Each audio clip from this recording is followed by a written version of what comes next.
दोस्तों नमस्कार। दोस्तों एक हम ऐसा बिजनेस आइडिया बताने जा रहे हैं जिसको करके आप इजीली 30,000 रुपये कमा सकते हैं। चाहे आप गरीब हैं या किसान हैं, ये दोस्त गरीबों के लिए और किसानों के लिए स्पेशली है, क्योंकि अमीरों के लिए तो बहुत सारे बिजनेस आइडिया है और अमीर तो बड़ा पूंजी लगा के कहीं भी बिजनेस कर सकता है, लेकिन गरीब आदमी, बेरोज़गार आदमी या जो 500 रुपया 1000 रुपया में काम करता है उसके लिए, किसान जो है उसको पार्ट टाइम भी कर सकता है या दूसरे से करवा के अपना इनकम डबल कर सकता है। दोस्त, कहीं 500 रुपया में मज़दूरी करने से अच्छा है आप इस बिज़नेस को कर सकते हैं और कम खर्च में ज़्यादा पैसा कमा सकते हैं। अगर आप दूसरे से काम करवाते हैं तो पार्ट टाइम आप 30,000 रुपया सोए सोए कमा सकते हैं, पैसिव इनकम जनरेट कर सकते हैं। दोस्त, अमीर बनने का सबसे फार्मूला यही है कि आपके पास पैसिव इनकम हो। डायरेक्ट इनकम अगर आपके पास लाख रुपया भी महीना आता है तो आप अमीर के कैटेगरी में नहीं है। 5 लाख भी आता है तो आप अमीर के कैटेगरी में नहीं है। अमीर के कैटेगरी में वही होता है जिसके पास पैसिव इनकम होता है। इसलिए आपको पैसिव इनकम जनरेट करना होगा दोस्त। क्यों? क्योंकि जो पैसा है, पैसा खुशियाँ तो नहीं दे सकता है, लेकिन खुशियों का साधन ज़रूर देगा।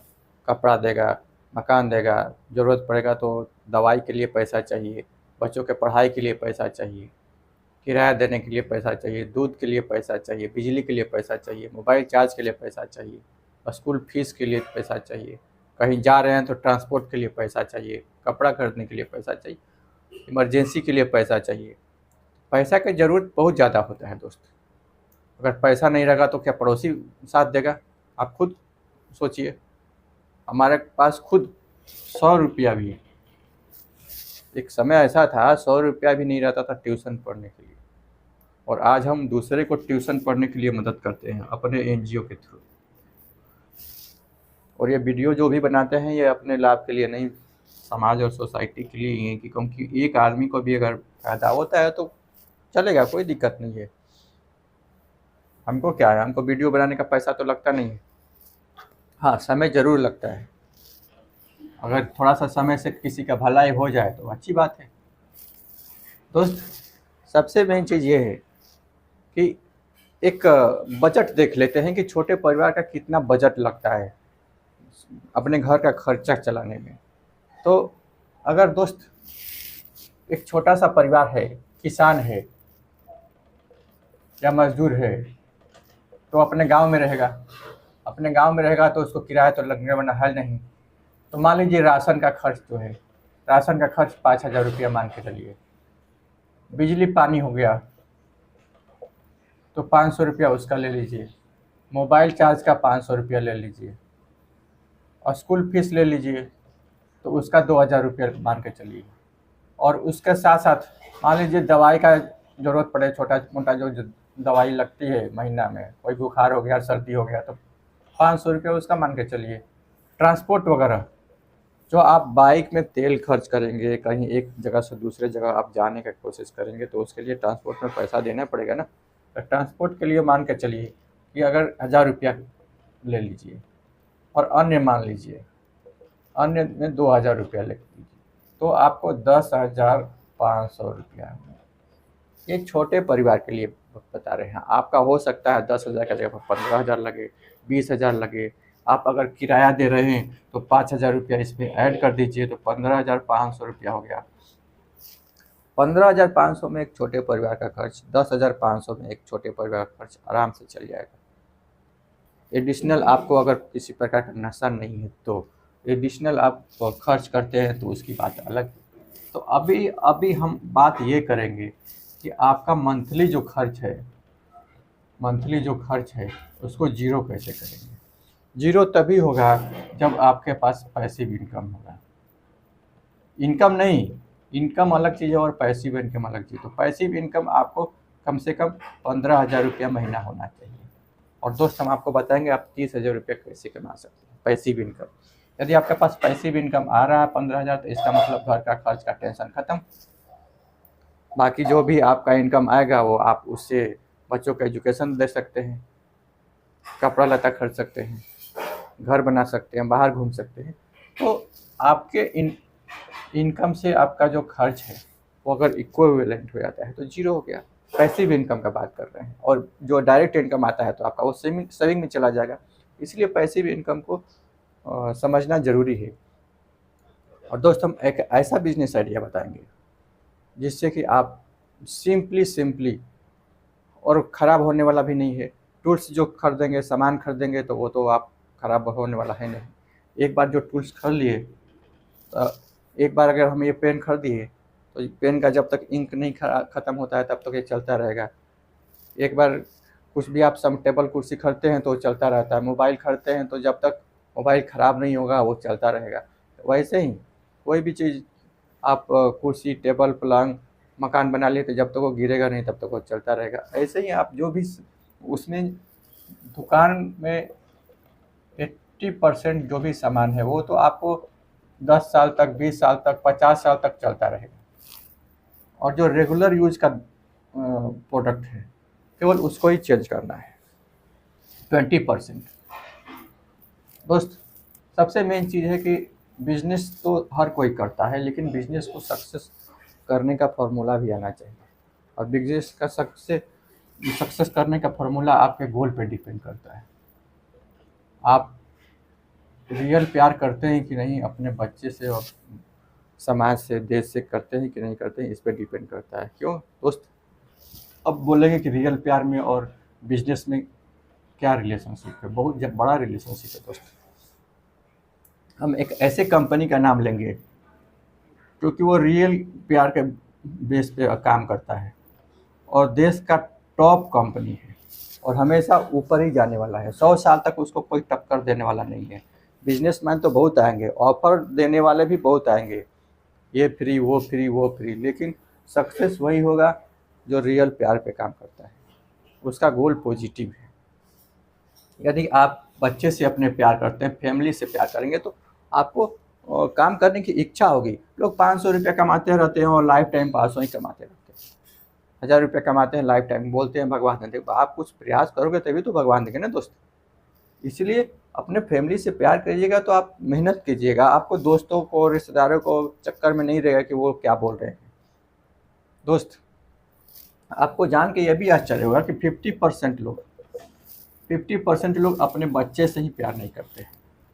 आप बोलेंगे कि ये कैसे पॉसिबल है, ये तो इम्पॉसिबल, आप क्या बता रहे हैं? क्यों बता रहे हैं? इसलिए क्योंकि लव और बिजनेस दोनों में इंटर रिलेशनशिप है दोस्त। यदि आपके पास लव नहीं है तो बिजनेस सक्सेस नहीं होगा, और बिजनेस है, सक्सेस हो गए हैं, अगर आपके अंदर लव नहीं है, रियल प्यार नहीं है, तो आपका बिजनेस भी कंटिन्यू सक्सेस नहीं रहेगा, डाउन होना ही है, गारंटी है। क्यों? क्योंकि आपका गोल चेंज हो जाएगा। प्यार नहीं है तो फिर गोल चेंज होते ही आपका बिजनेस डाउन होगा। तो सबसे मेन चीज़ है, गोल पे डिपेंड करता है। तो आप बोलेंगे कि 50% आप कैसे बोल दिए, इसको प्रूफ कीजिए। प्रूफ कर रहे हैं दोस्त, घबराइए मत। जो भी व्यक्ति कोई भी ऐसा कार्य करता है, स्त्री हो या पुरुष हो, कोई भी ऐसा कार्य करता है जिससे कि उसके बच्चे के फ्यूचर पर अच्छा प्रभाव पड़ने के बजाय गलत प्रभाव पड़ता है, जैसे वो कोई जॉब करता है, बिजनेस करता है, तो उसका बिजनेस उस व्यक्ति के एक डिसीजन से आने वाले 10 साल या 20 साल के बाद या 40 साल के बाद अगर ख़राब हो जाए, अगर बच्चा रहेगा ही नहीं तो आपका पैसा का क्या महत्व है? आपका बिजनेस बढ़ गया और बिजनेस एक ऑटोमेटिक कोई आके छीन के लेके चला गया, तो आप घर बनाए और घर छोड़ के भागना पड़ा, तो उस डिसीजन लेने वाले की गलती है ना। इसका मतलब जो भी व्यक्ति ऐसा कोई डिसीजन लेता है जिससे कि उसके बच्चे का अगर फ्यूचर खराब होता है तो वो रिस्पॉन्सिबल है। दोस्त एग्जाम्पल के लिए हम बता रहे हैं, अगर कोई व्यक्ति नशा करता है तो आपको पता होना चाहिए कि नशा के कारण लगभग 1 करोड़ लोग, 80 लाख तो केवल गुटखा से समय से पहले स्वर्गवासी हो जाते हैं, ऊपर चले जाते हैं, 80 लाख से ज़्यादा। और आप WHO का रिपोर्ट पढ़ सकते हैं, गूगल में सर्च कर सकते हैं, जो भी है। हो सकता है हमारा स्टडी कम हुआ तो आप रिसर्च कर लीजिए। तो कम से कम 1 से 2 करोड़ के बीच में लोग अनाथ होते होंगे कि नहीं होते होंगे? तो इनका दोषी कौन है? ये नशा का सेवन करने वाले ना। अगर नशा का सेवन करने वाले अगर बोलते हैं कि हम बच्चे से प्यार करते हैं, तो ये कौन सा प्यार है भाई दोस्त? आप रहोगे तो कम से कम 10,000 20,000 कमा के फैमिली को सपोर्ट कर सकते हो, नहीं रहेगा तो कौन पड़ोसी सपोर्ट करेगा, रिश्तेदार सपोर्ट करेंगे, कौन सपोर्ट करेगा? पूछ के देखिए रिश्तेदार से, फ्री में 10,000 रुपये का 5,000 रुपया देगा नहीं। पूछ के देख लीजिए आज ही पूछिए, आप फ्री में 5,000 रुपया दोगे क्या? नहीं दोगे तो फिर ऐसा कैसा? आप अपना डिसीजन पे विचार कीजिए, पुनर्विचार कीजिए कि आप रियल प्यार करते हैं, आइसक्रीम खिलाने को और पढ़ाने को केवल प्यार बोलते हैं? क्या बात करते हैं, कुछ भी। और यदि आप किसी गलत व्यक्ति को, गलत पार्टी को वोट करते हैं, या किसी ऐसे व्यक्ति को सपोर्ट करते हैं फेसबुक पर, यूट्यूब पर, चैनल पर, जो आप इकोनॉमिकली, फिजिकली, जो व्यक्ति ऑलरेडी देश के बच्चों का भविष्य खराब कर रहा है, अगर यदि उस व्यक्ति को आप सपोर्ट करते हैं, तो इसका मतलब आप इनडायरेक्टली देश के बच्चों के भविष्य खराब कर रहे हैं ना। और जो व्यक्ति देश के बच्चों का भविष्य खराब कर रहा है, तो इसका मतलब देश के बच्चे ही देश के भविष्य है ना। और बच्चों का भविष्य खराब, देश का भविष्य खराब, तो वो देश प्रेमी कैसे हो सकता है? वो पैसा प्रेमी है ना। और आप भी पैसा प्रेमी हो गया ना फिर। तो जब आप देश प्रेमी नहीं रहेंगे तो आपका बिजनेस कैसे सक्सेस होगा? सीधी सी बात है। बिजनेस को आपको कंटिन्यू सक्सेस रखने के लिए, टेम्प्रोरी तो आप कोई ज़रूरत नहीं, टेम्प्रोरी आप सक्सेस कर सकते हैं। अगर कंटिन्यू सक्सेस करना है और खुशहाली के साथ अपने जीवन को व्यतीत करना है, तो फिर आपके पास गोल होना चाहिए, प्यार होना चाहिए अपने बच्चों के प्रति, देश के बच्चों के प्रति, समाज के बच्चों के प्रति। नहीं है तो फिर वो फोकट में बोलने से फ़ायदा नहीं है। लेकिन हम प्यार करते हैं, वो प्यार का वो दिखावटी है, आपको मालूम नहीं होगा।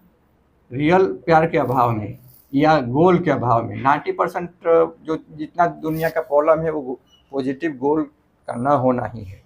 और जो प्यार के चक्कर में जो युवा चले जाते हैं ऊपर, किसान जो चले जाते हैं, अमीर भी जाते हैं, गरीब भी चले जाते हैं, समय से पहले ऊपर जाने का डिसीजन जो ले लेते हैं, उनका कारण यही है कि उनके पास एक पॉजिटिव गोल नहीं है, वो रियल प्यार के बारे में जानते ही नहीं है। और एक ही रीज़न है, और दूसरा रीज़न है ही नहीं। क्योंकि जो व्यक्ति के पास पॉजिटिव गोल आ जाएगा, वो चाह के भी गलत डिसीजन नहीं ले सकता है कभी भी लाइफ में। तो सीधा यही कारण है कि कोई भी अगर प्रॉब्लम आता है तो ये मान के चलिए, ना आप देश से प्यार करते हैं और ना वो डिसीजन लेने वाला व्यक्ति जो समय से पहले ऊपर जाने का बात करता है। प्यार समझते नहीं और बोलते हैं प्यार करते हैं, और बोलते हैं पैसा चाहिए। पैसा से तो साधन आ जाएगा, खुशियाँ कहाँ से आएगा? खुशियाँ के लिए तो प्यार जरूरी है ना। इसीलिए बिजनेस और प्यार दोनों इंटर रिलेशनशिप है। इसलिए ये टॉपिक पे डिस्कस करना ज़रूरी होता है, क्योंकि बिजनेस का सक्सेस करने का फार्मूला यही है, फर्स्ट फार्मूला। तो फर्स्ट फार्मूला नहीं जानेंगे तो फिर दूसरा, तीसरा, चौथा, पांचवा फार्मूला आप जान के क्या करेंगे? तो जो बिजनेस हम आपको बताने जा रहे हैं उसका खर्च हम आपको बता दे रहे हैं पहले, क्योंकि खर्च जानना जरूरी होता है दोस्त। यदि आप ब्यूटी प्रोडक्ट लेते हैं तो 10,000 रुपया मान के चलिए, टूल्स लेते हैं तो 5,000 रुपया मान के चलिए, और बोर्ड और लाइटिंग के लिए मान के चलिए 5,000 रुपया, तो आपका 20,000 रुपया हो गया। और एक चेयर और मिरर ले लीजिए 10,000 रुपया, वो तो आपको 30,000 रुपया में आप खर्च जो होगा वो 30,000 रुपया में, 30,000 के खर्च में 25,000 रुपये का भी खर्च हो सकता है, क्योंकि आप ब्यूटी प्रोडक्ट 5,000 का पहले ले लीजिए, तो 25,000 के खर्च में आप 20 से 30,000 के खर्च में आप एक दुकान खर्च बना सकते हैं, दुकान चालू कर सकते हैं। स्टार्टिंग में आप बोलेंगे कि तो 30,000 कैसे आपको आएगा? 30,000 आएगा, हम आपको बताएंगे कैसे आएगा। दोस्त, सबसे मेन चीज़ है कि यदि आपको 50 कस्टमर भी आता है और केवल 50 रुपया दे के जाता है, जबकि आपको हेयर कट का, शेविंग का, फेशियल, हेयर कलर का अलग अलग चार्ज होता है, 70 रुपया तो मिनिमम है, लेकिन हम 50 रुपया ही मान के चलते हैं। फेशियल करते हैं तो आपको 500, 1,000 रुपया, 2,000, 3,000 भी मिलता है। हेयर कलर का अलग से मिलता है। तो आप यदि आप इसको मान के चलिए तो 2500 रुपया डेली का, तो इसका मतलब सीधा सीधा मतलब है कि 75,000 रुपया महीने का। अगर आप किसी स्टाफ को रखते हैं तो 50% उसको दे दीजिए, तो अभी आपको 37,000 रुपया, 37,500 रुपया आपको मंथली इनकम हुआ। 37,500 रुपया में अगर आप किराया निकाल लीजिए, किराया मान लीजिए 2,000 रुपया, आइटम का खर्च 2,000 रुपया, बिजली पानी 1,000 रुपया मान के चलिए, तो अभी आपका 5,000 रुपया, 5,000 रुपया माइनस कर लिए तो 32,500। 32,500 में 500, 1,000, 2,000 और निकाल लीजिए आपका पेट्रोलिंग का खर्चा जो भी है, तो 30,000 रुपया आपका पैसिव इनकम जनरेट हो गया। और ये बिजनेस है सैलून का। सैलून का बिजनेस करके आप कम खर्च में ज़्यादा मुनाफा कमा सकते हैं। आप अपने कस्टमर को बढ़ाने के लिए, कंटिन्यू रखने के लिए फ्री में मसाज दे सकते हैं, मंथली फ्री का व्यवस्था कर सकते हैं, या ईयरली अगर 12 महीना कोई सर्विस लेता है तो 1 महीना फ्री कर दीजिए, मंथली गिफ्ट दे सकते हैं, ईयरली गिफ्ट दे सकते हैं। तो ऐसा व्यवहार रखिए कस्टमर के साथ कि वो रिपीट हो, क्योंकि कस्टमर का रिपीट होना ज़रूरी है। आप हमेशा ध्यान रखिए कस्टमर का रिपीट होना ज़रूरी है। अगर आपके बिजनेस में कस्टमर रिपीट नहीं होता है तो आपका बिजनेस सक्सेस नहीं होगा, ये 100% गारंटी। बिजनेस का रिपीट होना, कस्टमर का रिपीट होना बहुत ज़रूरी है किसी के बिजनेस के सक्सेस में, किसी भी प्रकार का बिजनेस हो। इसलिए आप अपने प्रोडक्ट को क्वालिटीफुल रखिए। यदि आप अपने देश से प्यार करते हैं तो आप और समाज से प्यार करते हैं तो आपका जो व्यवहार रहेगा, आपका जो, जैसे आप हेयर सैलून का ही दुकान खोले तो यदि आप उसमें जो प्रोडक्ट यूज़ कर रहे हैं तो नकली प्रोडक्ट तो यूज़ नहीं करेंगे ना, अगर अपने समाज से प्यार करते हैं तो। क्योंकि एक बार नकली प्रोडक्ट यूज़ किया, अगर कस्टमर को जानकारी होगा तो कस्टमर दोबारा आएगा, रिपीट आएगा। इसीलिए मैं बोलता हूँ प्यार होना ज़रूरी है। प्यार केवल पैसे से नहीं, समाज से, देश से, अपने बिजनेस से। बिजनेस से प्यार करेंगे तो क्वालिटीफुल काम करेंगे, और क्वालिटी मेंटेन रखेंगे तो कस्टमर रिपीट आएगा ही। एक बार कस्टमर के दिमाग में चला गया है कि यहाँ पे गलत सामान का यूज होता है तो आपके पास नहीं आएगा, और बिजनेस आपका सक्सेस होने के बाद भी वो फिर नीचे आ जाएगा। निर्णय आपका है, हम तो कुछ नहीं कर सकते, हम तो केवल बता सकते हैं। और ये बिजनेस आइडिया कैसा लगा आप कमेंट करके ज़रूर बताइएगा, और अच्छा लगे तो दबा के शेयर कीजिएगा। गरीब का भलाई हो सके, समाज का भलाई हो सके। Thank you.